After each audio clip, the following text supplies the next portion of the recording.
Bonjour à toutes et tous, merci d'être avec nous. La tournée de la semaine de la vaccination a débuté hier à Thun.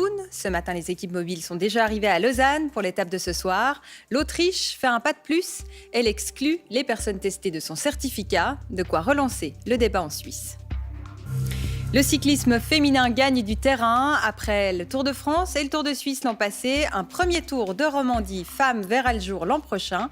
Richard Chassot, directeur du Tour, nous dira pourquoi maintenant. De retour sur Terre, Thomas Pesquet à Ameri cette nuit au large de la Floride à bord de la capsule Dragon. La fin de 6 mois en orbite dans la station spatiale ISS pour l'astronaute français et son équipage. Et enfin, Théo Charaf est l'invité culture du 1245. Le Lyonnais présente son premier album ce week-end à Genève à l'invitation du tout premier Pitière Folkfest. Coup d'envoi hier soir à Thun de la semaine de la vaccination avec le premier concert des artistes engagés pour cette cause. Ici Stress et Stéphanie Heinzmann. L'occasion de sensibiliser, de répondre aux questions, mais aussi de rappeler le plaisir d'assister sans masque à un concert, même dans le froid. Prochaine étape ce soir, Lausanne, où les concerts sont prévus sur l'esplanade de Montbenon, alors que le bus de la semaine de la vaccination était déjà présent ce matin à la Riponne. Reportage Hugues Bouchard et Johan Rittner.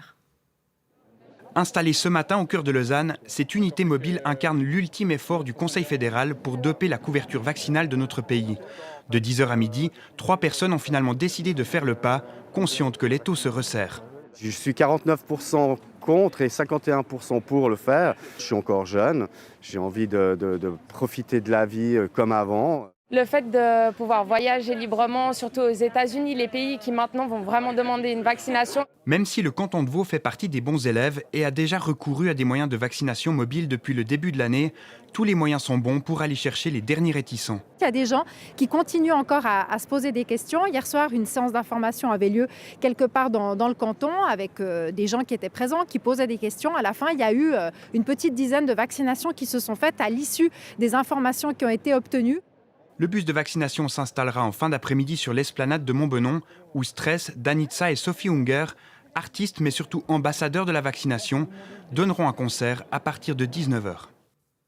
Après 2 mois de retour à la vie normale sans restrictions sanitaires, le Danemark va réintroduire le pass en raison d'une forte remontée des cas de Covid. Il s'agit de réduire le risque de surcharge des hôpitaux, risque qui est alourdi par l'arrivée de la grippe et d'autres maladies saisonnières. Les bars, les restaurants et les boîtes de nuit sont concernés. Et pour faire face, elle aussi, à la 5e vague, l'Autriche impose l'obligation d'être vacciné ou guéri du Covid-19 pour pouvoir accéder aux restaurants, hôtels et lieux culturels. En Suisse, cette question de l'obligation vaccinale, la règle des 2G en allemand, fait déjà débat chez les experts. Mathias Rouch et Julien Guillaume. Vaccinés, guéris ou alors rester dehors. Depuis hier en Autriche, les personnes testées négatives ne peuvent plus accéder à certains lieux fermés, restaurants, fitness ou encore coiffeurs. Sur la terrasse de ce café, ce client est contre. Je trouve cela difficile avec l'obligation dite des 2G, car les autres sont presque poussés à se faire vacciner pour faire face à la vie quotidienne. En Autriche, la mesure divise, mais ça marche. Depuis une semaine, c'est la ruée vers les centres vaccinaux. En Suisse, où la vaccination stagne et les infections augmentent, le modèle autrichien n'est pas à l'ordre du jour de la Confédération. Nous tenons à appliquer l'obligation du certificat et cela signifie être vacciné, guéri ou testé négativement. Et nous voulons nous y tenir. Exclure les personnes testées de certains lieux fermés, en allemand on appelle ça la règle des 2G. Pour la chef de la Task Force nationale Covid-19, ça reste une option. En cas de propagation rapide du virus, les concepts d'hygiène renforcée et 2G pourraient être envisagés pour les grands événements récréatifs présentant un risque élevé de transmission comme alternative aux fermetures. Un avis partagé par cet infectiologue de l'Université de Zurich si les hôpitaux devaient à nouveau se retrouver surchargés. Je pense que la règle des 2G doit être examinée. Ce n'est pas ce qu'on préférait, c'est clair, mais il faut l'examiner. On a vu ce week-end, en Autriche, qu'en ce qui concerne la volonté de se faire vacciner, ça a porté ses fruits. Reste à savoir maintenant si ce débat d'experts gagnera la sphère politique ces prochains mois en Suisse. Moins médiatisé que le cyclisme masculin, le cyclisme femme gagne du terrain. Il devient même un axe stratégique majeur de l'Union cycliste internationale. Et le Tour de Romandie n'est pas en reste. Sa première édition se tiendra du 7 au 9 octobre prochain. 3 étapes, une en boucle à Lausanne, une en montagne entre Sion et Thion 2000 et la dernière en ligne avec une arrivée à Genève. 15 équipes du World Tour, 100 à 120 athlètes et l'assurance d'avoir les plus grandes championnes du moment. Avec nous pour en parler, le directeur du Tour de Romandie. Bonjour, Richard Chassot. Bonjour à vous. Alors, c'est le 75 ans de votre tour l'année prochaine. Pourquoi il a fallu attendre 75 ans pour avoir un Tour de Romandie féminin? C'est une bonne question. Je suis assez d'accord avec vous qu'on est un peu en retard. Néanmoins, on n'est pas les seuls, ce qui nous rassure. Mais disons que d'avoir en tout cas stabilisé le Tour de Romandie homme nous permet aujourd'hui de construire le Tour de Romandie femme avec des belles ambitions, avec le World Tour, comme vous l'avez dit. Nous sommes un pays de vélo, nous sommes un pays avec une course magnifique pour les hommes et on veut faire pareil pour les femmes. Alors, c'est une tendance qui dépasse la Suisse. Il y a eu un premier Tour de France l'an dernier, Tour de Suisse l'an passé aussi. Cette tendance, ça veut dire qu'il y a aussi plus d'athlètes ou ça veut provoquer des vocations d'athlètes féminines en cyclisme? Oui, je crois que c'est effectivement ceci. Premièrement, le sport se démocratise à tout niveau. Et c'est vrai que les femmes aujourd'hui sont très actives. Dans certains sports, ils sont en avance même sur les hommes. Aujourd'hui, dans le cyclisme, ce n'était pas le cas. Mais évidemment, l'arrivée de courses comme le Tour de France, c'est un rêve pour tout athlète de participer au Tour de France. Néanmoins, c'est quand même un rêve assez élevé. Donc de participer avant au Tour de Romandie et surtout de se focaliser sur un rêve comme le Tour de Romandie pour les athlètes suisses, c'est vraiment une belle option. Et ça nous permet en fait de les faire rêver aussi. Et le public, il sera présent? Le public sera présent parce que déjà tous ceux qu'on a aujourd'hui côtoyés, que ce soit nos sponsors, les autorités publiques ou nos bénévoles ou nos chefs de secteur, sont fous de joie de voir arriver ce peloton féminin et le meilleur du monde ici. Donc oui, il sera présent. Et nous aussi, merci beaucoup d'avoir pris le temps de répondre à nos questions aujourd'hui. Merci à vous. Un retour sur Terre réussi pour l'astronaute français Thomas Pesquet, je n'arrive pas à prononcer son prénom aujourd'hui, et les 3 autres membres de son équipage. La capsule Dragon a améri sans problème cette nuit au large de la Floride. La fin de 6 mois en orbite à bord de la Station spatiale internationale. Marc Julmy. Une vision nocturne presque surréaliste, mais assez explicite pour marquer une nouvelle étape de la conquête spatiale. La capsule Dragon de SpaceX déploie ses parachutes géants. Quelques secondes plus tard, elle atterrit avec ses 4 occupants dans le golfe du Mexique au large de la Floride. Il est 4h33 en Suisse.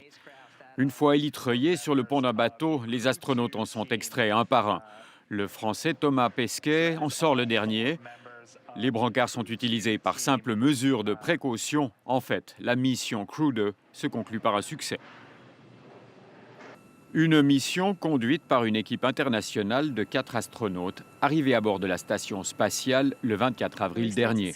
Chacun a passé pratiquement 200 jours en apesanteur.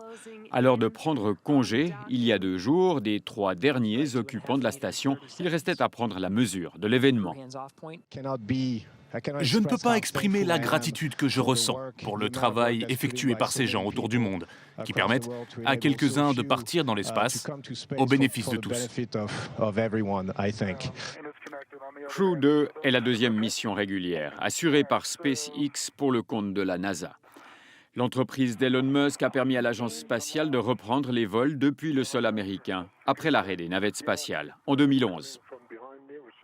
Retour en Suisse pour la suite de nos interviews de campagne en vue du 28 novembre prochain, avec aujourd'hui les arguments en faveur de la loi Covid. Les modifications apportées en mars dernier ont été soumises à référendum. L'extension des aides, la base légale du certificat Covid, tous les partis soutiennent le texte, tous sauf l'UDC que nous entendions hier avec Kevin Granger. Aujourd'hui, place au camp du oui avec le vice-président des jeunes PLR suisses, Alec von Barnekow. Bonjour monsieur. Bonjour. Les adversaires de la loi centrent leurs arguments sur ce certificat Covid, lui qui déchaîne les passions et la colère d'une grande partie de la population. Votre parti est le parti des libertés individuelles. Il n'y a pas d'alternative à ce certificat? Honnêtement, je ne vois pas d'alternative viable. Je pense que l'unique alternative, c'est de nouveaux lockdowns. Et ça, c'est évidemment inacceptable en l'état. Et à penser que de nouveaux lockdowns, en fait, discrimineraient les près de 3/4 de la population qui sont déjà vaccinés aujourd'hui et qui ont donc fait cet effort. Alors au-delà de la contrainte, le certificat pose aussi des questions de sécurité, notamment celle de nos données. Est-ce que là, ça vous inquiète ? En tant qu'informaticien, ça me préoccupe pas du tout. Ceux qui ont cette préoccupation, ils peuvent utiliser la version light du certificat. Donc je pense que là, il n'y a pas de crainte à avoir. L'économie est en pleine reprise, le chômage baisse. Est-ce qu'on a encore besoin des aides qui sont garanties par cette loi Covid ? Alors, il y a une partie des aides qui va expirer à la fin de l'année et une autre partie des aides au début de l'année prochaine. Donc, on arrive vraiment au bout. Après, ce sera à notre gouvernement d'évaluer s'il doit les prolonger ou pas. Mais j'estime qu'en l'état, ça joue comme ça. Les jeunes, votre génération était très touchée par les mesures sanitaires. Il en va notamment du droit à l'éducation qui a été mis à mal aussi parfois avec cette pandémie, l'accès en tout cas aux cours en présentiel. Quelle est votre position là-dessus ? Ouais, c'est clair. Moi aussi, j'ai vécu une année et demie de cours à distance et c'était pas la joie, c'était dur. Il y a eu beaucoup de décrochages, aussi beaucoup d'échecs. Néanmoins, maintenant, les cours en présentiel ont repris depuis près de 2 mois. C'est quelque chose d'extrêmement réjouissant et j'espère que ça pourra continuer comme ça. Merci beaucoup, Alec von Barnekow, d'avoir été notre invité. Je rappelle que vous êtes vice-président des Jeunes PLR Suisses. Merci à vous. Merci. Et place à la culture, le musicien français Théo Charaf est l'invité de Julie Evard. Il vit à Lyon, Théo Charaf, à la Croix-Rousse, pour être précise. Petit, il dansait avec ses parents sur Santana, rêvait de faire de la batterie, mais sa maman, ma foi, trouvait ça pas très pratique dans un immeuble. Il fera alors de la guitare, essentiellement en autodidacte. Ado, il écoutait du Led Zeppelin à mort, du Tenors After beaucoup. Il se passionne pour le classique rock des 60s et 70s, s'intéresse aux origines de cette musique, le blues, et découvre le Delta Blues. Charlie Patton, Mississippi John Hurt ou encore Robert Johnson, bang, c'est l'amour fou. Comme eux, Théo Charaf fait de la musique pour dépasser ses zones d'ombre. Ces chansons sont sombres et tristes, mais se veulent lumineuses. Et bizarrerie ou pas, en dehors de ces chansons en solo et en acoustique, le songwriter XXL officie dans des groupes de punk lyonnais. Le punk pour le corps, le blues pour l'esprit. Amen.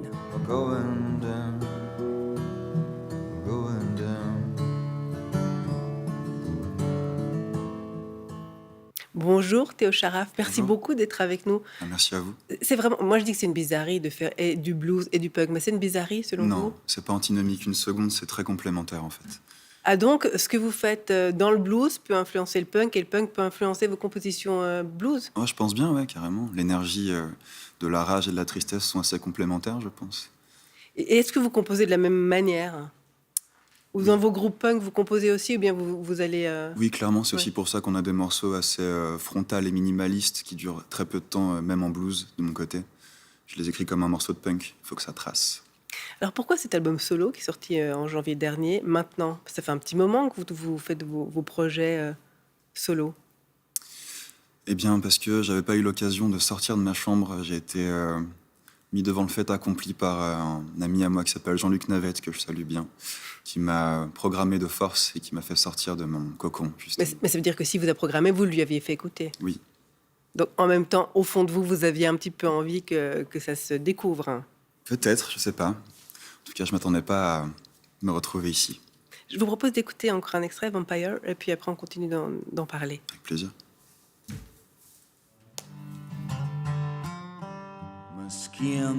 Ma sœur a raison, j'aurais dû faire un gommage.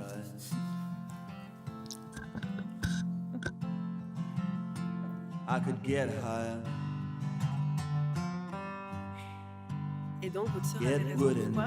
J'aurais dû faire un gommage, ça s'est entendu ce que j'ai dit. Oui. Trop bien. Non, vous êtes parfait. Donc, on vous compare beaucoup à Neil Young. Dans tous les papiers que je lis, c'est cette référence-là. Elle vous convient ou c'est un tout petit peu saoulant ? Ou vous ne savez pas ce que vous préférez ? C'est vraiment très cool d'être comparé à Neil Young. Après, c'est une pression aussi qui est pas qui n'est pas moindre, parce que du coup, je suis pas du tout ce type-là. Il a une force de frappe incroyable, il a une technique incroyable. Je suis Théo Charaf et pas plus que ça. Mais comme vous, ou comme lui, je ne sais pas dans quel sens on doit aller, vous avez les deux, cette partie un peu blues, cette partie très punk, rock. Hein, c'est Ouais. aussi pour ça qu'on vous compare. Carrément, peut-être. Il y a des reprises sur votre album. Comment vous les avez choisis? Et pourquoi vous avez choisi de faire des reprises? C'est des morceaux qui sont arrivés dans ma vie par accident et qui m'ont beaucoup parlé, notamment Skip James, qui a découlé d'une playlist de blues que j'écoutais en travaillant et qui m'a complètement retourné l'esprit. En fait, il y a une telle spiritualité là-dedans que ça m'a plu. Tones Van Zandt, parce que Jean-Luc Navette me l'a fait découvrir et que je voulais lui faire un cadeau, et ce genre de choses. Et sur scène, vous les jouez aussi? Bien sûr. Vous êtes programmé avec plein d'artistes connus ici en Suisse romande. Est-ce qu'il y a des liens fraternels, amicaux, des deux côtés de la frontière au niveau de la musique? Lyon, c'est pas si loin finalement. Ouais, j'imagine. Moi, personnellement, pas encore, mais je vais y travailler, du coup, avec plaisir. À bon entendeur. Parce qu'on le rappelle, hein, vous jouez ce vendredi au PTR Folk Festival. Je rajoute un festival en plus, hein, parce que je trouve que c'est assez bonnard. Donc, quel lieu? À Genève, à Carouge, dans 2 lieux, à la salle centrale Madeleine et au Chat Noir. Vous jouerez-vous le vendredi à la salle centrale Madeleine. Il y aura d'autres, vous parlez d'artistes locaux, il y aura notamment Louise Jucker, Mélissa Kassab, que vous connaissez déjà ou pas du tout? Donc, avant même de parler... puis la musique, vous avez écouté par curiosité? Un petit peu, ouais. Louise Jucker, c'est très prenant, carrément. Sur la scène, vous reprenez d'autres reprises que vous ne faites pas dans votre disque? Absolument, ouais, carrément. J'essaie de changer très fréquemment de set pour pas que ce soit redondant. J'essaie de mettre des nouveaux morceaux très fréquemment, donc ça change tout le temps. Ça peut être du Robert Johnson, du Blaze Foley, selon l'envie, selon le mood. Mais c'est intimidant de faire des reprises ou pas? Ou vous y allez complètement décomplexé? Ah non, je vais jamais quelque part complètement décomplexé. C'est un long travail, mais je suis plus à l'aise dans les reprises que dans mes propres morceaux, je crois. Et puis vous êtes plus à l'aise seul sur scène ou avec vos groupes de punk? Avec un groupe de punk qui fait beaucoup de bruit et qui sourit quand on se trompe. Mais c'est quand même du plaisir pour vous d'aller sur scène. Là, par exemple, vendredi, vous vous réjouissez ou bien c'est juste je ne mange pas jusqu'à vendredi et... Il y a un peu les deux, mais c'est aussi un gros travail de contrôle de soi. En fait, c'est pour sortir de quelque chose qui est très stigmatisant, très clivant, à savoir la sensation d'illégitimité permanente ou ce genre de remise en question permanente. Justement, faire de la scène tout seul, c'est tellement extrême que ça me force à sortir de ma bulle. Vous parlez d'illégitimité, vous pouvez vous rassurer. Vous n'êtes pas du tout illégitime. On va le prouver avec une guitare qu'on va tout de suite appeler. Vous avez eu la gentillesse. C'est un premier exercice pour vous libérer de vos peurs. Mais il ne faut pas avoir parce que c'est assez dingue.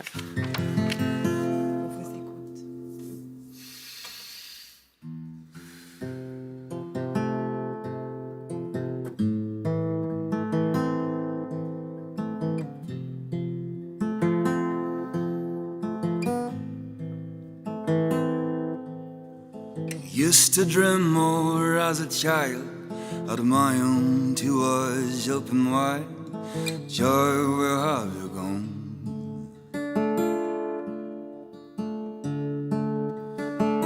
I'd love to cook you on in a spoon,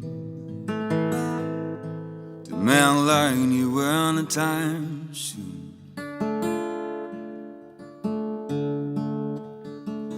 In the town soon.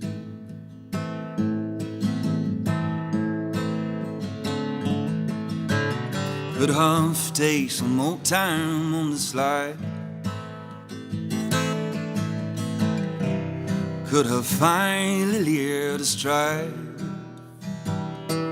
But it's over. We're going down. We're going down.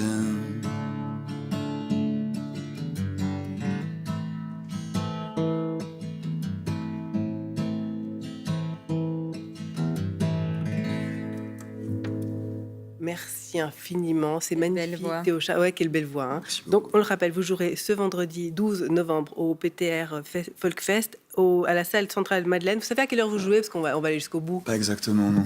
Je crois 21h, mais il faut aller sur le site. Il y a plein d'autres artistes avec vous. Vous êtes 3 par soirée. Oui. Merci infiniment d'être venu de l'autre côté de la frontière pour nous jouer un morceau. C'était sublime. Merci infiniment. Et on rappelle que votre disque Théo Charaf, sous votre simple nom, est sorti déjà en janvier. Carrément. Merci beaucoup. Merci infiniment. Et c'est la fin de ce journal. Tout de suite, la météo d'Evan Cani. À 19h, Couleur Locale est à Vétron en Valais pour le Bibliobus. Et pour le 19h30, Philippe Revat. Très bel après-midi à vous. À demain.